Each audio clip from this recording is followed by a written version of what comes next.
നമ്മളിന്നൊരു വാഴപ്പിണ്ടി തോരൻ വെക്കുവാണേ. പരിപ്പ് ചേർത്ത് വാഴപ്പിണ്ടി. അപ്പം ഞാൻ ആ വാഴപ്പിണ്ടി വൃത്തിയാക്കി എടുത്തു കൊണ്ടുവന്നിട്ട് വട്ടത്തിലരിഞ്ഞ് അതിൻ്റെ നൂലൊക്കെ കളഞ്ഞ് എടുക്കട്ടെ. അപ്പം ഞാൻ ഈ ഒരെണ്ണം എടുക്കുന്നതേ കാണിക്കുന്നുള്ളൂ. ബാക്കി ഞാൻ എടുത്തിട്ട് വെള്ളത്തിലിട്ടിട്ട് കാണിക്കാം. കണ്ടോ, എല്ലാം ഞാനങ്ങനെ മുറിച്ച് നൂല് കളഞ്ഞ് വെള്ളത്തിലിട്ട് വെച്ചിട്ടുണ്ട്. ഇനി ചെറുതായിട്ട് നമുക്ക് നുറുക്കി അരിയാം. നമ്മൾ കൊത്തി അരിയത്തില്ല എന്ന് പറഞ്ഞാൽ ഇത് ഇങ്ങനെ പിടിച്ചരിയുന്നത് എളുപ്പം, അല്ലാതെ കൊത്തി അരിയുമ്പോഴങ്ങ് അടനടന്നങ്ങ് പോവുക. ഞാനൊന്ന് ശ്രമിച്ച് നോക്കിയായിരുന്നു.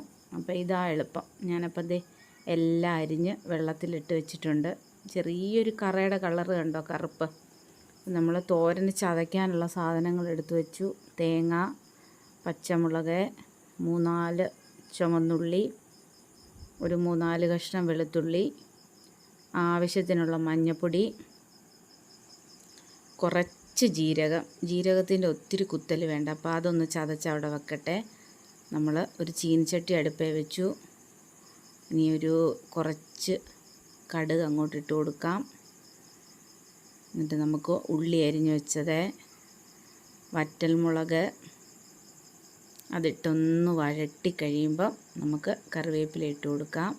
ഇത് ചതച്ച് വെച്ച അരപ്പ് കണ്ടോ, അത് ഞാൻ ആ കടുക് താളിച്ചതിനകത്തോട്ട് ഇട്ട് കൊടുക്കുവാന്നേ. അതിൻ്റെ ആ പച്ച ചൊവയൊന്ന് മാറുന്നിടം വരെ ഒന്ന്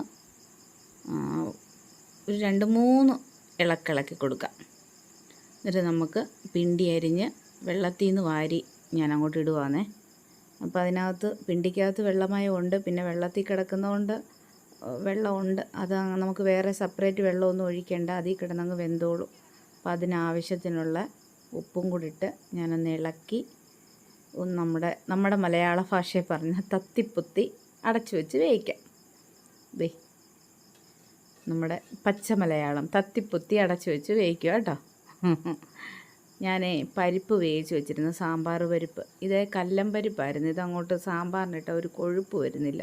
അപ്പം ഞാനത് ഇന്നലെ കൂമ്പ് തോരൻ വെച്ചപ്പോൾ ഇട്ടു. ഇന്നപ്പം നമ്മുടെ പിണ്ടി തോരനും ഇട്ടു.